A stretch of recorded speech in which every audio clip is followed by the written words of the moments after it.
Okay, what's up, everybody? Good morning. Welcome to a Thursday game day edition of Morning Scone presented by Brock, the Baton Rouge Orthopedic Clinic, Hutco Roofing, HutcoRoofing.com, Restored Motion, RestoredMotions.com, and ProCharge EV.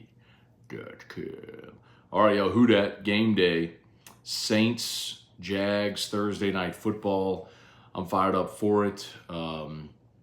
As hard as we've been on the Saints team, and deservedly so, as they have not been good. They are poorly coached. They certainly have their flaws. Never lose sight of the fact that we wait for 8 months for football season to roll around, and then it does. And in college you get 12 football Saturdays, and in the NFL you get 17 football Sundays. So, or in this case a Thursday. So make them count. And I'm excited to watch my team and hopefully see some progress today, and hopefully go and get a win. And Saints are a slight 1-point favorite in the ball game, and it's a virtual pick'em. We'll wait to see on Trevor Lawrence, officially designated as questionable for the game. That obviously will play a big factor. And to be very clear, guys, I mean, I don't know, who would you rather face? Would you rather face Trevor Lawrence on a bum wheel or CJ Beathard, who hasn't started since the end of the COVID season in San Francisco? So, I mean, either way, with that Saints defense at home, you've got to love the Saints' ability to really limit Jacksonville in this ball game. The question is on the other side: can the Saints offense get going? And I tend to believe that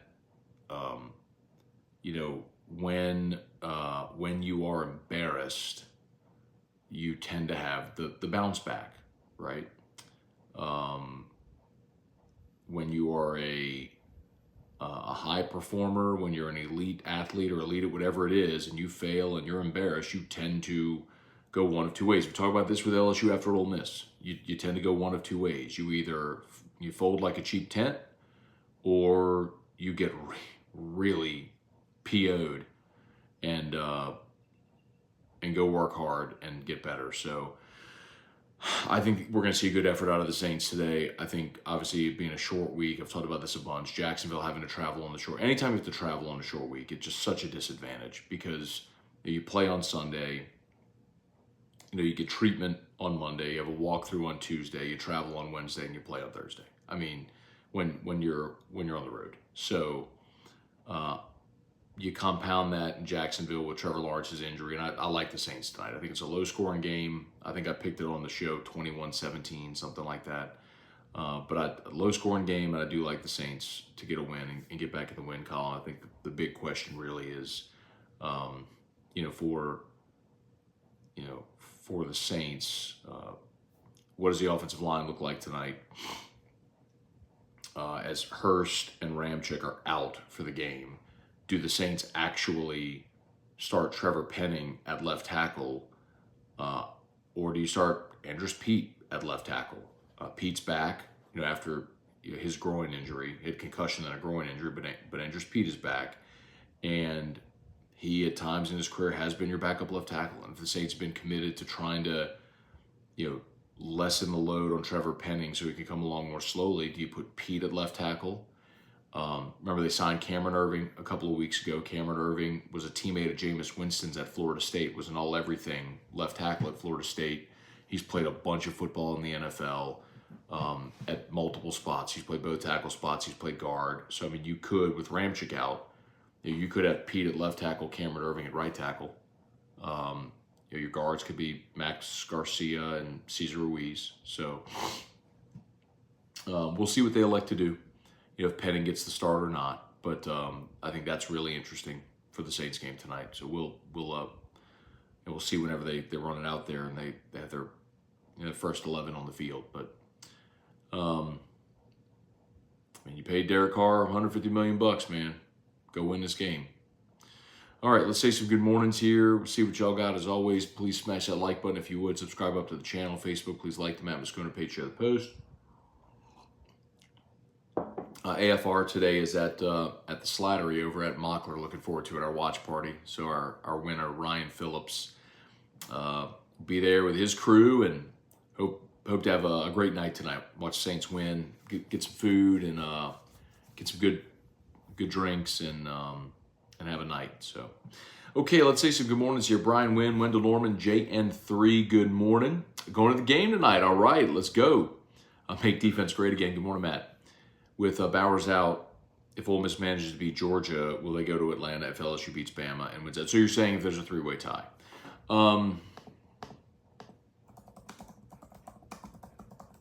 Let's look at the SEC football divisional tiebreakers right now, because several of y'all have asked me that. Here you go. If you have a three-team tie, combined head-to-head records among the teams tied, which would not matter because everybody would be 1-1 against each other. Then it would be record of the tied teams within the division, which that one would be eliminated because they would all be 7-1, right? Or in the division, they'd all be 6-1 within the division, right? I'm sorry. Well, you'd be 5-1, obviously, within the division. Head-to-head competition against team within the division with the best overall conference record, and proceeding through the division multiple ties within the division will be broken from first to last. Tie first, first tie.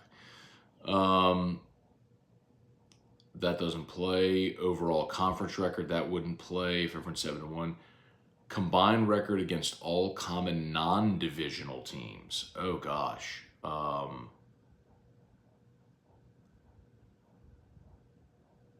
Well, they would all, if you're 7-1, it still plays.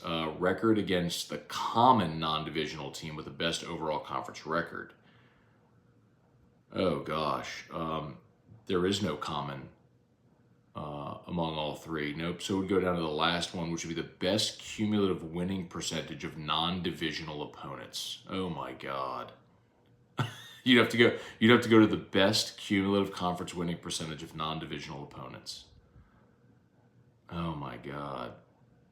So in this instance, if you're LSU, you want Florida and Missouri to keep winning, is basically it. But Ole Miss, by virtue of the fact that they played Georgia, Ole Miss plays Georgia and Vandy.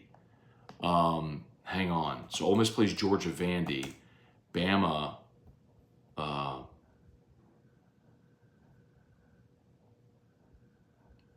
plays, oh, come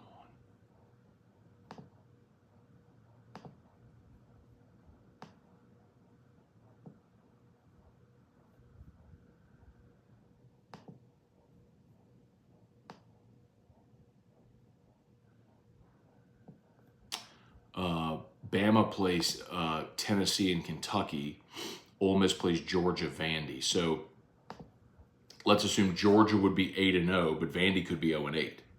So that would be an 8-8 record. LSU gets Florida and Missouri. Florida's 3-1, Missouri's 2-1. You'd have to cheer for all right. So honestly, this, and then Bama. What did I say? Bama gets Tennessee, which is 2-1, and Kentucky, which is 2-2. So Missouri beating Kentucky was potentially a big deal. Oh my God! If it comes down to that, so basically you got to cheer against Vandy,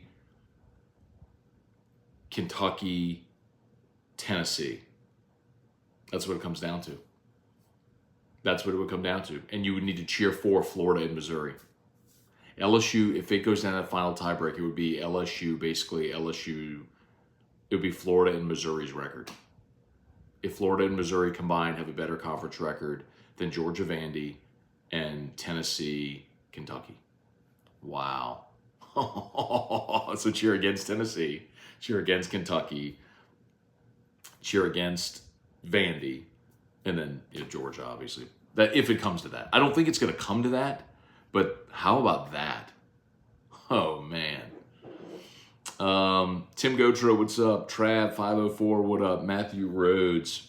Any update on Emory Jones? Brian Kelly meets with reporters today. I'm sure he'll give an update. What I was told the last Sunday was they're hoping to get Emory back for Bama. It's not super serious that it's season ending or anything like that. He wouldn't play this week. He's out, and then you give him the week off. Obviously, you have an open date next week, and then Bama. So really, just give him a couple weeks of treatment and try to get him ready to go in Tuscaloosa. D. Johnson, good morning, Matt. If get beat by long hair, don't care we done for. Oh, Trevor Lawrence. Jesse Brown, game night with the injuries tonight on the offensive line. Will that be a big issue? Of course it will. I mean, even when your offensive line was healthy and whole, they weren't playing well. So, of course, it's a big issue. Which is why I think I was looking at Jimmy's podcast, Randy McKay, on Sports Bettor's Paradise. Randy McKay is the best. He's Randy, I think, has had the 7 NFL weekends so far, or 6 NFL weekends. He's had 5 winning weekends, and he's basically 2-1 every week, except one week he was 1-2. So Randy's 11-7 on the season. So five games over 500 through 6 weeks, and Randy's 3 plays, one of them is at the under on tonight's game. So I've already made that play. There is a boost at DraftKings, by the way, if you're interested. A Thursday Night Football. It's like a 50% boost on Thursday Night Football. So I played under. And it was at 39 earlier in the week. It's at 40 today. So, Brad David, Alex Barnes, if Dennis Allen gets fired at the end of the year, do the Saints look to hire John Gruden? I doubt it, Alex. I think Gruden is probably, there's just a lot of toxicity there, right? So I doubt it. Jacob Thompson, good morning from Gate City, Virginia. James McKenna, good morning, Matt. I grew up with Josh Reed and Rain. You said Carey was your nightmare on the field. Kevin Falk was ours. I didn't say Sharwin Carey was my nightmare on the field. He had a good second half. I still think we should have won that. We played Shaw my senior year. Ryan Clark had us telling the story last week, but we played Shaw my senior year, and we should have won the game. We returned a kickoff for a touchdown that the referee said Greg Skidmore stepped out of bounds on the side. It was the kickoff to open the second half. Said he stepped out of bounds right in front of the Shaw bench at midfield. There was no grass or chalk on that line. I mean, playing in a cow pasture, basically. It was a terrible field. But anyway, they took a touchdown off the board. We should have won the game. Let's see. Weston Weaver. But yeah, dude, Josh Reed, Kevin Falk. Kevin Falk was great too, man. Catholic actually ended Kevin Falk's high school career. Catholic went and played in the first round in Carencro in 1994 and upset Kevin Falk and the Crow Bears. Weston Weaver, good morning, Matt. If the Saints fire DA, the Patriots fire Bill Belichick, what do you want to see the Saints pursue Bill? I don't think that's going to happen, Weston. I think if Bill Belichick is no longer the coach of the Patriots, he's not going to coach anymore. I think he'd go into some front office position in New England or something like that. Some emeritus type deal. We know the Saints games we think they should lose. Jason H., good morning. Random question. Do you believe if DA fires Carmichael, it would save his job for another year? No. I don't think we're there yet. I think the organization is going to have to make a decision as a whole after the season. It really depends on how the rest of the season goes.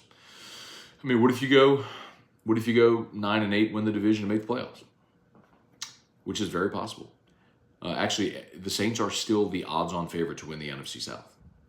Kelly Gross, Ali Samanduri, Justin Peters. They should go 4-0 the next 4 games. I don't know that I agree with that, man.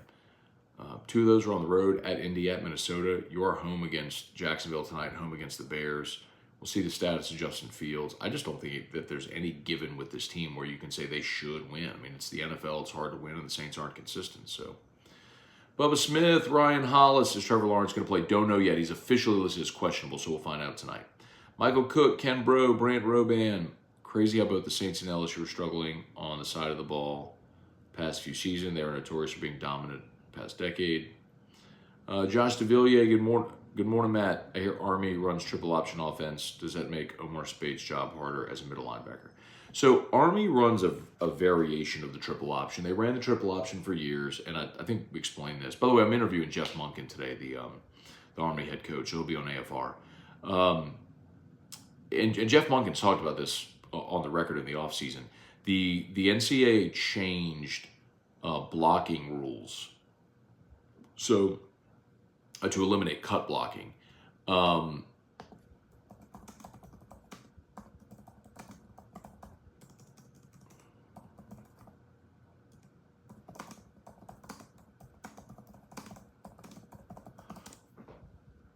Excuse me. So they've run the triple. Monken has run the triple option since 1997. He was at Georgia Southern, and then when he was with Paul Johnson at Navy and at Georgia Southern, and then became the head coach at Georgia Southern, and then went from Georgia Southern to Army. But NCAA instituted rules to eliminate blocking below the waist, which is cut blocking outside of the tackle box, and cut blocking outside the 3-yard radius of the quarterback. So if you can't cut block, it's really hard to run a traditional triple option. So what you're seeing, they're not doing the flex bone triple option anymore. They're running out of a shotgun formation, basically to get athletes in motion and get away from the line of scrimmage, because you can't cut block anymore. So it's a variation of the triple option. It's similar, but it's not the true like under center, move down the line, triple option. But yet, to answer your question about Omar Spades, yes. I mean, this is a huge game for LSU's linebackers.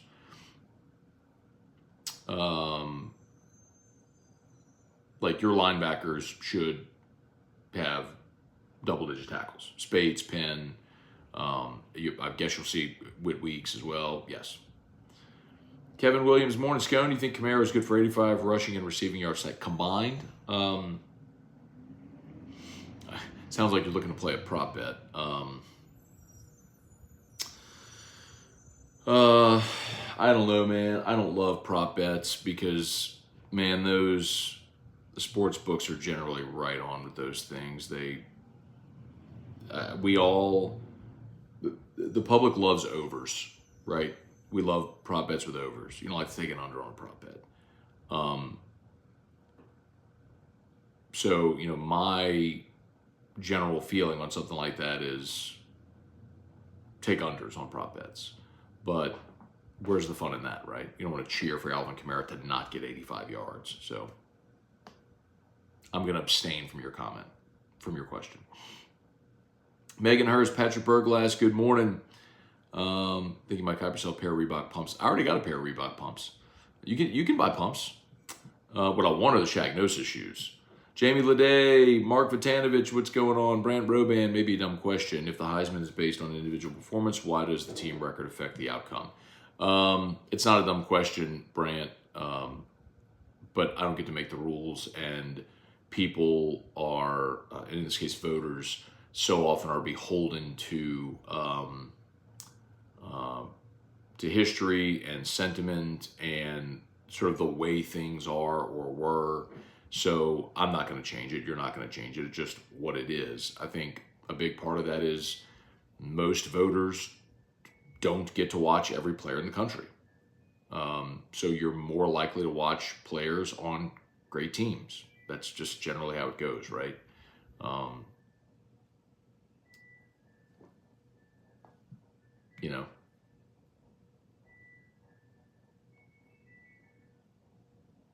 Washing machine's done. Jesse Brown, Spurge, good morning. Bailey C. Derek Carr getting used to the office line is BS. Josh Dobbs has better numbers. He got there right before the season. I guess that's offense. Okay. Morning, Matt. Did you see the patent metrics graphic that ranked offensive defense coordinators? I did not. Ray Langlois, Trivia Carter, Eric Wilderwater. Let's see, Trippett was flat wrong about Groupie. Only 5 kickers in the league have a worse field goal percentage. Not sure what he's thinking. That 80% is good. Eric, it's not. So Mike Trippett was on AFR and I asked him, what do you do with Blake Groupie? And he was pointing out, the 80% number, which is the standard. Like in the NFL, if you can't kick above 80%, you can't kick in the NFL. So that really is the standard. It's not to say that you don't want to be 90, 95, of course you do, but that's generally the bench, like the bar is if you're not above 80%. He's right, if you're not above 80%, I'm not looking at it right now, but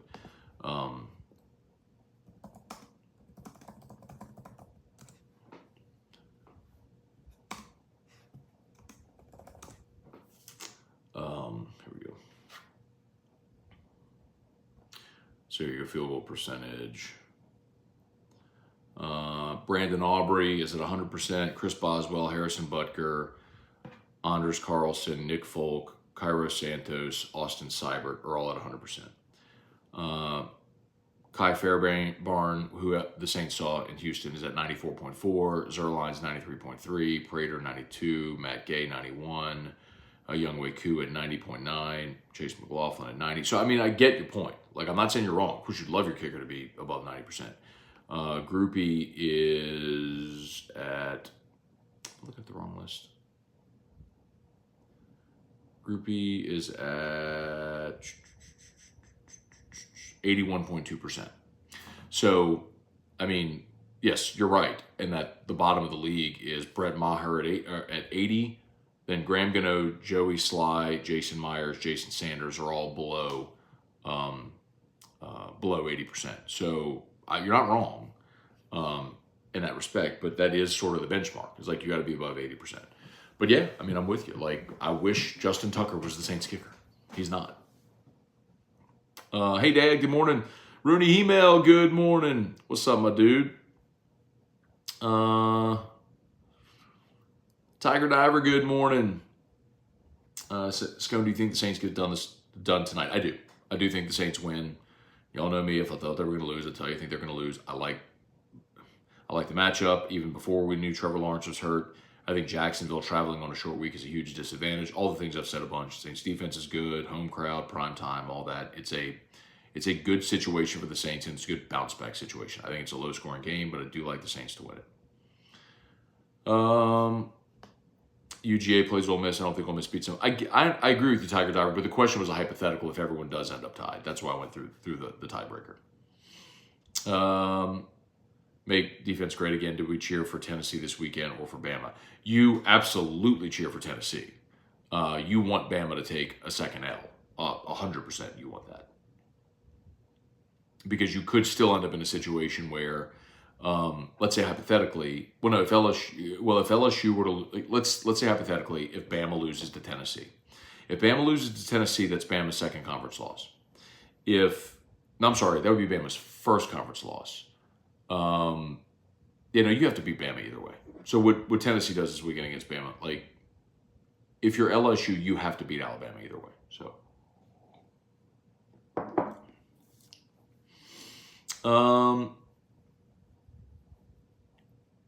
but if Tennessee beats Bama, it gives you a potential. Just back next week. I'll be right back.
All right.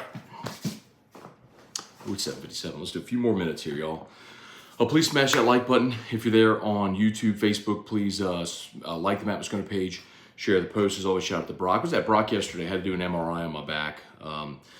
Shout out Dr. Kelly Boussaire, who did the Brock podcast with a few weeks ago. She's a pain management specialist. So had some ideas for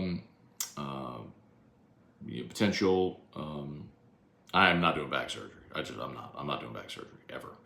But went and did an MRI on my back. Just kind of want to take a closer look at what was going on in there. So get the results of the MRI. But anyway, Brock's awesome. They're the best. You need North Beach, go Brock. Hudco Roofing. Let me post this again real quick. I mentioned it earlier in the week. On Monday, the state rolled out its second round of fortified roofing grants, up to $10,000 for homeowners to get a fortified roof. I'm posting the link in the chat. You can learn about fortified. I'll go ahead and pin it. You can learn about fortified, and we can help you with your application process and all that stuff, and get your fortified roof done. So Hudco Roofing, HudcoRoofing.com. Okay, couple more. Sorry, I'm gonna go quickly see if I can get some of these in here. Sorry.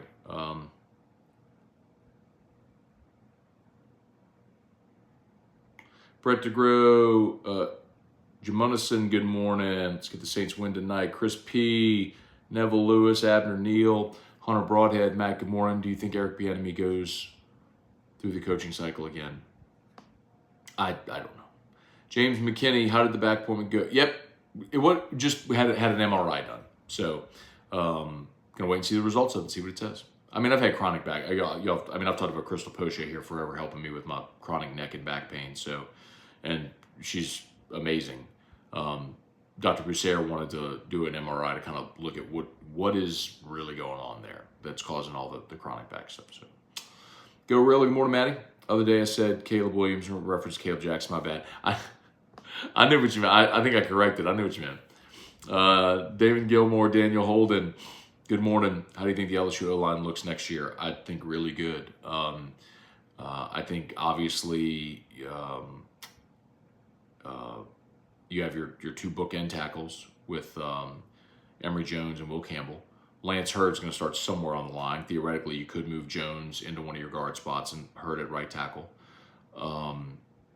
Garrett Dellinger has the option to come back. It'd be great if he did. You'll lose Miles Frazier, and actually Frazier could come back too. I'm sure Frazier has the COVID year. Almost positive Frazier has another year.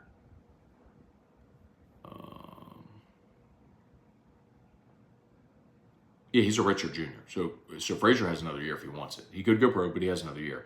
You'll lose Charles Turner is who you'll lose. Actually, Turner could come back for a 6th year because he has the COVID year. So you in theory could have everybody back next year. You could have your entire line back next year. How has Musso not found John Deere Green by Joe Diffie yet? Most popular John Deere song ever. We got to do that, Richie. Man, I'm a little bummed. I was supposed to be, actually Rooney, who I just mentioned a bit ago, was supposed to be linking up with him today to go ride a tractor and do some shoots for Sunshine. But we got word yesterday that Army coach Jeff Monken is available to do an interview today, but he's only available at 10 a.m. So I was going to drop Drew off at school and pop on over and do the Sunshine John Deere shoot, but we had to postpone because I had Jeff Monken. I mean, it's like you get a chance to interview the Army head coach the week of the game, you got to do it. So, and I'm very grateful. So we'll postpone and reschedule that, but I'm looking forward to it. Okay, I got to get going. Sorry if I missed your comments. Thank you all so much for being here. YouTube, please smash that like button. A subscribe button to the channel. Facebook, please like the Matt Scone page, share the post. Y'all have an awesome day. Who dat and AFR3. Peace.